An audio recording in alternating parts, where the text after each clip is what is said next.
Psoriasis के patient में कौन सी स्टेजेस होती हैं? सबसे पहले सोराइसिस रहता है स्किन में। अगर ट्रीटमेंट नहीं किया जाता इट एंटर नेल्स। अगर वहाँ पर भी ट्रीटमेंट नहीं प्रॉपर मिलता पेशेंट को तो वो जॉइंट्स में एंटर करता है। आपको 10 साल से सोराइसिस का एक मैं पेशेंट का केस समझाऊंगा। आज इस पेशेंट की जर्नी को हम ट्रैक करेंगे कि जब कायाकल्प का इंटीग्रेटेड ट्रीटमेंट हम शुरू करते हैं तो डे 1 में कंडीशन क्या होती है, 1 महीने के अंदर क्या रिकवरी पेशेंट पाता है, और जब हम काफ़ी महीने ट्रीटमेंट कर लेते हैं तो पेशेंट की स्टेज कैसी रहती है। और कई बार हम वीडियोस में ऐसा भी बनाने में कामयाब हो जाते हैं कि पेशेंट 1 साल बाद आता है या 2 साल बाद आता है और उसकी लेग्स क्लीन हमें मिलती हैं। इस केस में इस वीडियो के जरिए हम इसकी जर्नी को ट्रैक करेंगे।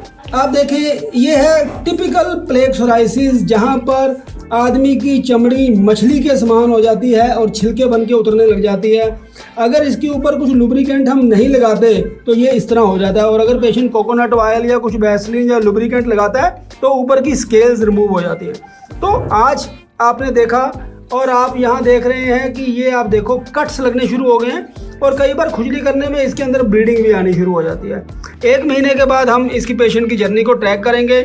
मैं आपको बताता रहूँगा कि कैसे ऐसे केसेस में ठीक किया जा सकता है और ठीक होके उसको वापस भी आने ना दिया जाए, ऐसा क्या किया जा सकता है।